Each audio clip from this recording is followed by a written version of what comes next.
All right, and Hello. welcome back. Yes. So, next up on Gaming with Game Devs is gonna be RoboPhobik by Haruneko Entertainment, and I think we have Giovanni here. Hi everyone. Hello, Hello. hello, hello. How are you doing? I'm fine, fine. All Thank you right. for inviting me here. Yeah, it's really cool to have you here. This game has popped out a lot at the GDWC in different forms, and you were also very close to winning the weekly vote, right? A couple Yeah. of weeks back. Oh, that's a great thing. I saw the game that came first that weekend. It was amazing. It was really amazing. I don't recall the title, unfortunately, but it was really great. It was really Yeah. great looking game. Yeah, it was a tough competition that week. Really, lots of good games, and this is one of those good games. So, yeah, it's cool to have you here to talk about what we're going to see here today. So, yeah, what is this? What are we going to experience here during next half hour? Yeah, RoboPhobik is okay. First, I'm super sorry for my really bad English. I'm Italian, No, and it's English is it's not not my worry. mother tongue, so it would be a little messed up my English.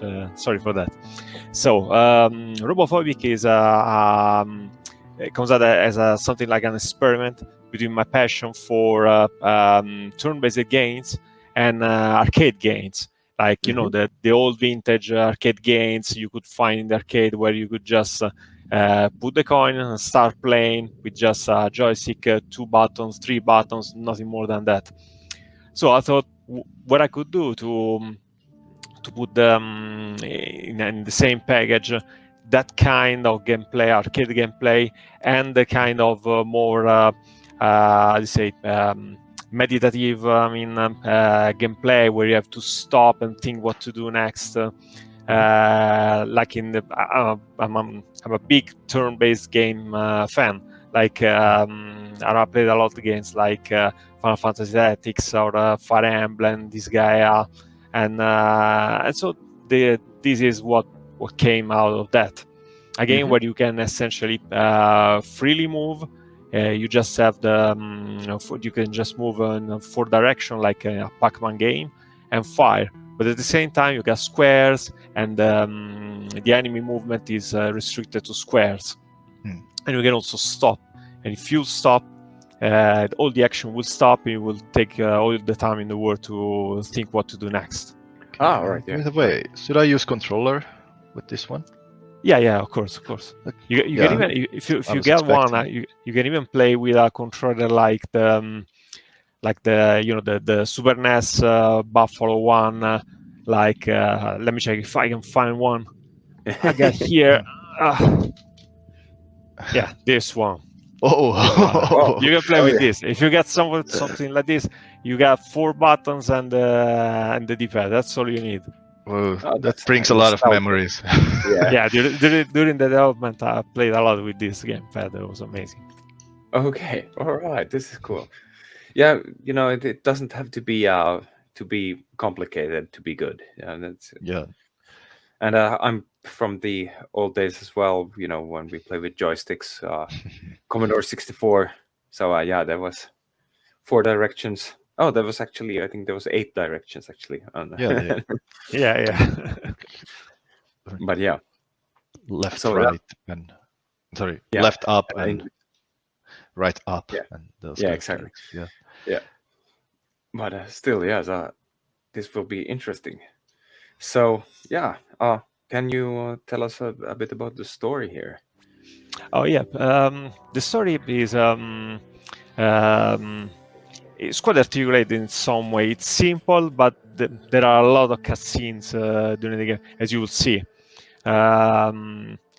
Roughly, there are around 40,000 words of dialogue, I think, and roughly an hour of cutscenes.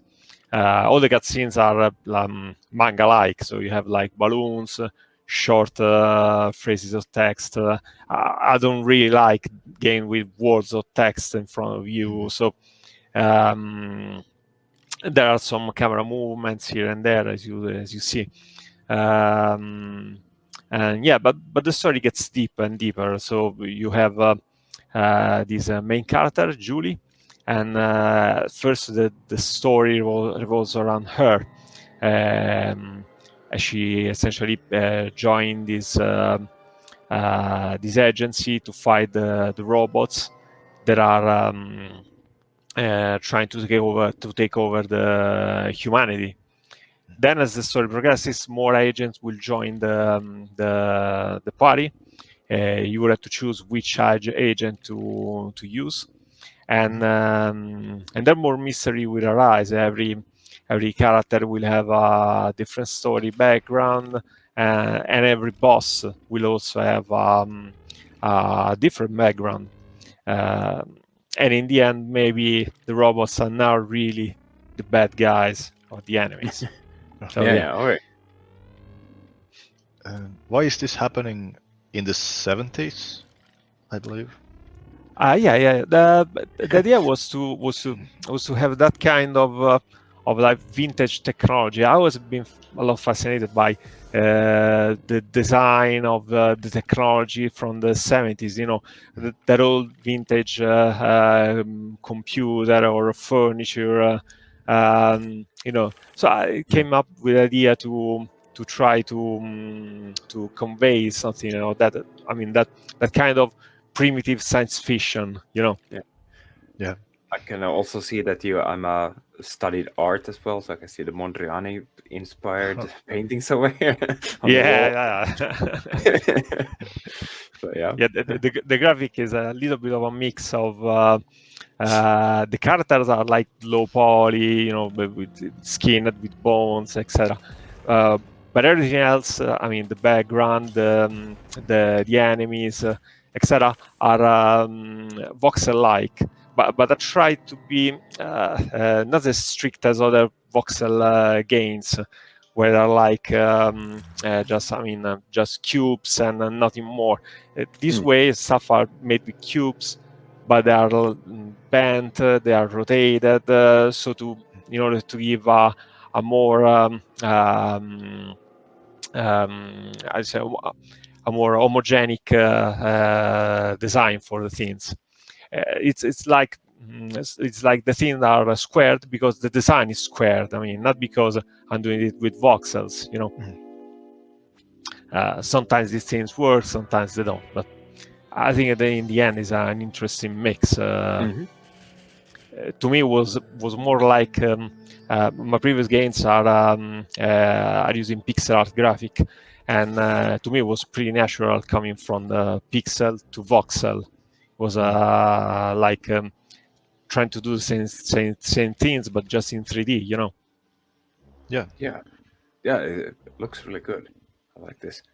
There's as you said, there's this kind of old pixel art kind of feel, but in a 3D way. That's yeah, the Mondrian-like paintings comes from that, because the period was roughly that. I mean, the 70s, roughly. Yes. And it's something that looks really good in pixel. So why not? Yeah, it's really. Yeah, and he also used the same kind of colors. You know, back in the days, you had 16 colors to choose from, and that was actually the paintings were in exactly sort of those colors as well. So Yeah, it's true. Furthermore, I made everything by myself. I mean, the music's code, game design, level design, everything. So I had to skip here and there with something. Oh. So where I could just find some quick solution to do stuff like backgrounds and whatever, I just take the shortest route. Sometimes that's the best route. You don't always have to take extra steps with things. Oh, no. Yes. oh, here we go. First enemies. Boom. Oh, Yeah, the there's yellow time. highlighted squares are where the enemies can shoot, and if you Oh. enter the yellow squares, the enemy will try to shoot you. So you just like shoot and get away, like your usual shoot 'em up. I mean, Yeah. Mhm. So even the robots can shoot me, or they are just coming at me, or Yeah, that kind of robots they're just I mean, the first one you saw are the scout bot. The scout bot are just there to be like cannon fodder. You just come at you and do nothing else. Still, in the later levels, they will like be used like shields to hide more dangerous enemies. Like you might have like a long-ranged enemy, but you will not be able to get to them and shoot them because there are a bunch of scout bots in between. So I can just touch this. Yeah, nice. Yeah, other enemies are like the yellow one, the turret bots, which are just some static turret. But then there are enemies that can move way quicker. They can do ranged attacks. There are totem. There are like static enemies that enhance all the enemies in the surrounding. Yeah, there are quite there are enemies that can teleport behind you. It's full. There's a full array of enemies. How about enemies that explode? Yeah, there are some enemies that will get close to you and explode. Yeah, I was just thinking like those robots were coming at me. That was my idea. That oh my god, I hope they are not going to explode or anything. not those. But yeah, later on there are the dog bots, just like a cute basset hound that will carry dynamites on their back. Yeah.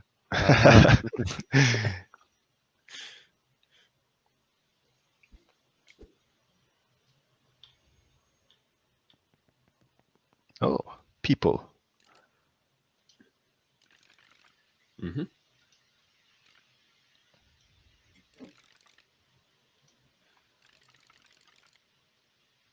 This is Nancy, which is kind of a coordinator for the agents that are coming to the city of robot to find and fight PAL 9000, PAL 9000, which is okay, reminds of another more famous robot. Yeah, that's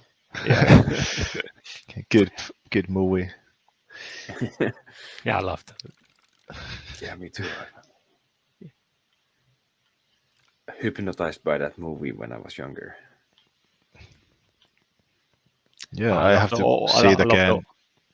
I loved all the Kubrick movies. Even the title of the game is a somewhat of a tribute to him. Yeah, I had to see the Kubrick films again when they came out in HD.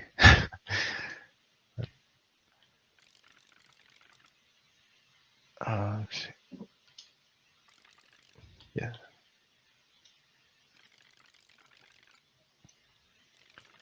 PAL 9000, yeah.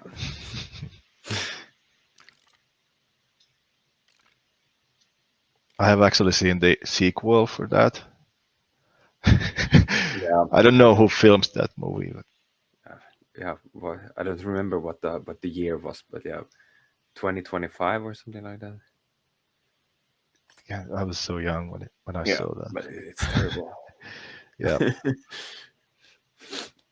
That was a really good movie.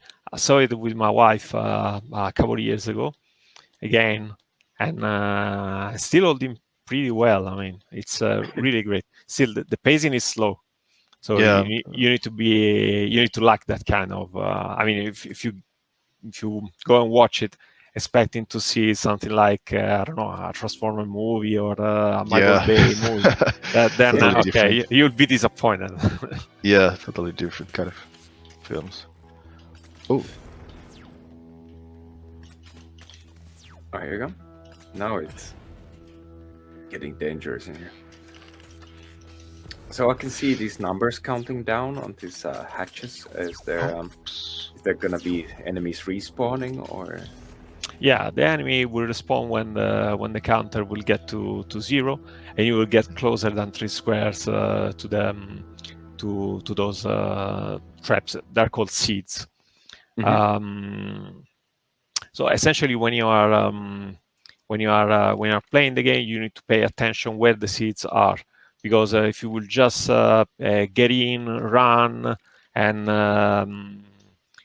just dive into the action, you will probably trigger a lot of traps at the same time, be surrounded, and miserably die.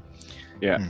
So you need to pay attention to where the seeds are, and if you can just approach one seed at a time. Or maybe sometimes the solution is not that, it's just to get in and then find a safe spot where you can keep on fighting without retriggering the seeds. Yeah. Oh yeah. Yeah, it's gonna be like a little bit like chess at some point, because this is the kind of mix between strategic gameplay and arcade gameplay. Still, the game looks like it plays like an arcade one, but there are some strategic element thrown in. Yeah, I have to be fast. Actually, like, of course I can stop moving it anytime I want, but I cannot take extra steps here and there. Otherwise they will respawn.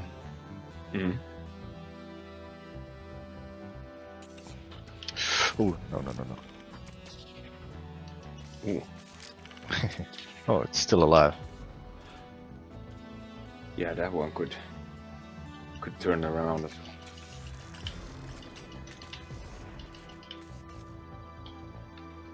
Oh, I can just pull this. Yeah, I don't have to kill that. Yeah, sometimes you can just get away without killing enemies. Yeah, but beware, because sometimes there would be no. Oop. Oh, boxing gloves. That's scary. So yeah, what were you saying? No, yes. Sometimes you can just get away without fighting robots, but sometimes that is not the best approach, because you will get back and be surrounded. So by experience, you will understand when is the time to run and hide, and when is the time to fight and kill the robots. Yeah.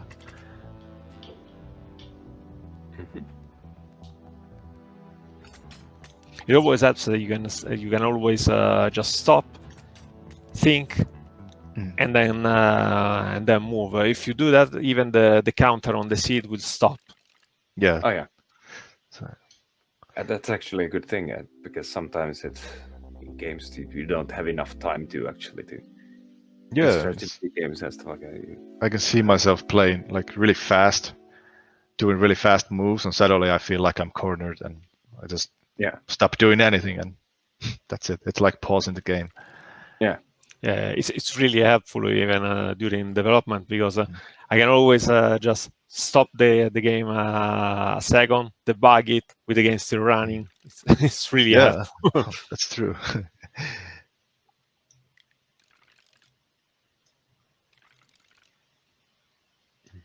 Oh, I need to save people. Oh.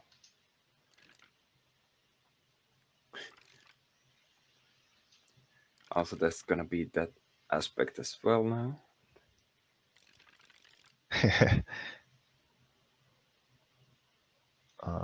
That's a plot twist.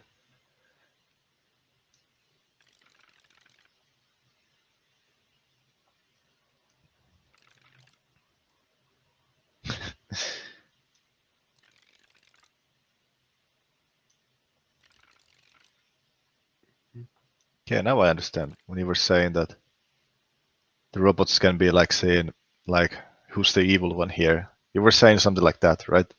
Yeah. This is still the first chapter. In the first chapter, you have I wanted the player to have some doubt about what's going on, but still it's clear that the robots are the bad guys, etc. Then this one is still the second chapter. During the third chapter, you will meet a boss, a couple of bosses. They act like a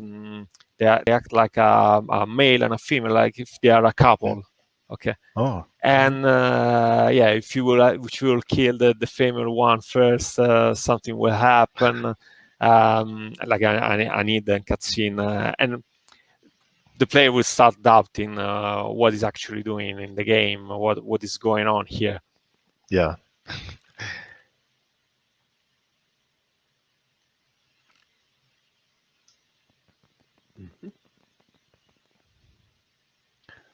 Okay, select floor. Oh yeah, I can travel like this. I think the game is pretty long. Let's say that I've been like carried away with content, and in the end I put too much stuff inside. Not just the cutscenes, but the level themselves. They are like I don't know if I do like something like a speed run after years of development, etc., etc. So I'm a pretty skilled player.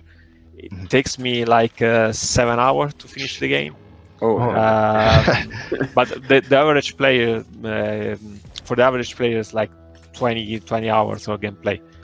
So it's not huge. It's not huge, but for an indie game, is a lot of stuff. Yeah. But I rarely hear people complaining that some game is too long. They always complain that, oh, I want to play more, but it's over. Yeah, no. But it took me a very long time to complete RoboPhobik. It had been like 5 years of development. Yeah. And sometimes I was like, oh my god, what am I doing? I should have like half the content and half the years. That would have been a great deal. But yeah. So did you say 5 years? Yeah, 5 years. 5 years. I haven't been working full time on the game because I still keep my day job. Yeah. But still, I've been around like 100 hours per week of work. So I've been thousands and thousands of work. Especially because I haven't been really using like assets or stuff from the asset store or something like that. I even compose all the musics. So it's been a pretty daunting task. The only help I got externally had been from a friend of mine who did the cover, and an external company that have translated the text for the store text in various languages, and a few friends of mine who have been doing the beta testing. Because beta testing is really not something you can carry on your own. That's especially after 5 years. You really don't understand what you're doing. After 5 years. You become so blind with your own things. Like if there's no somebody else is not saying like. Yeah, really. Like, if there's no second opinion or people who play it differently, for example. Yeah, I'll tell you. After I think. Less than 1 year of development, I wasn't even sure about the control scheme of the game.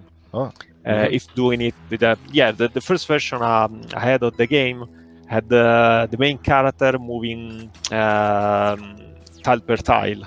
So essentially, the movement was not free in between the squares, but it was moving as robots are doing. So I had a version like that. I had a version as a twin stick shooter. I had literally, I think, a dozen of different builds of that. And the fun part was that people have been testing those versions, and like I don't know, a few people said, "Oh, this one is the best one." Others, "Oh, this one is the best." So I had like I don't know, 4 different versions. I had like, I don't know, 2 or 3 votes for votes. So it was like, okay, I can choose like I don't know, I can just pick a random one and it will be okay. I mean, I made a stupid decision.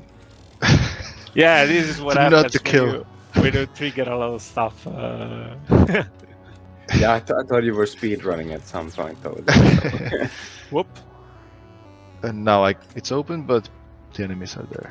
I'll tell you, there's a weapon, a powerful weapon on the left. If you can reach that. Okay. No. Come on. Here? Yep. Oh, yes. Okay. Take them one at a time.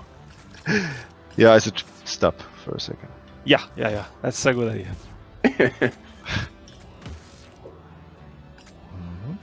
Down. I have to do like this. Yeah, you can do it. You can do it. Whoa. Great. That's the way it's meant to be played, the game. Like when you're surrounded, there are situations like this. When you're surrounded, just stop, think, and act. Yeah. No, that's actually a really good mechanic over there. That makes it really interesting.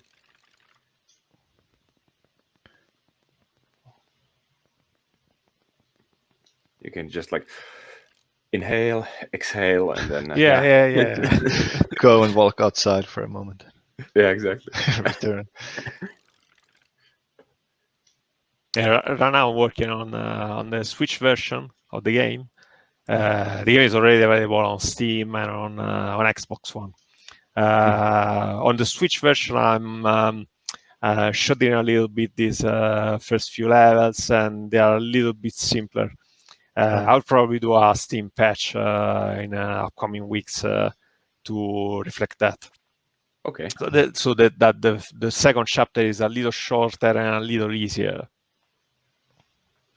Yeah, I was just gonna ask you, how can we play the full version already, or you keep on updating all the time? I'm not really doing a lot of updates.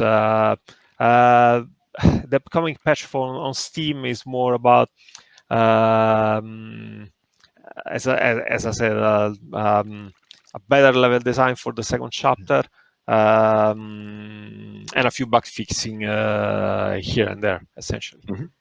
Okay, all right. But it's more like small touches rather than a complete rework of the stuff. All right. Yeah, we're actually sort of getting towards the end. So, yeah. Do you have any last words? Do you want to share where we can find you, where we can play RoboPhobik? Of course, as you said, it's on Steam, but the game is on Steam and on Xbox.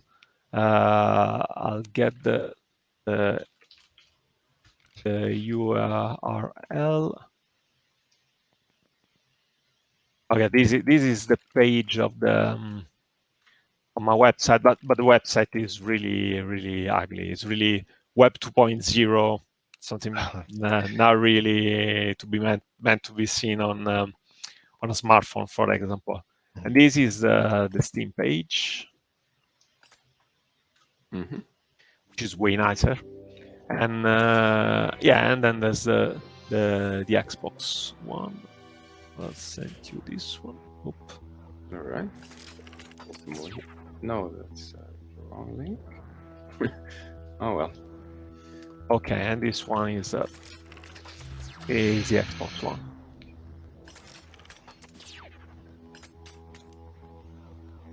And as I said, right now the game is in certification for the Switch, so you can expect the Switch version to come out I don't know, probably May, the beginning of May. All right. So there's links to go get it, and really cool to have you here today. It was a super fun game. We totally forgot about the time as usual. Thank you. So that's a good sign. And I hope all the best with this, and I hope you and with future games as well. And thank you for being here today, and hope to see you around. Thank you, guys. Thank you. Yeah, thank you for you coming. too. Thank you. Bye. All right. Bye.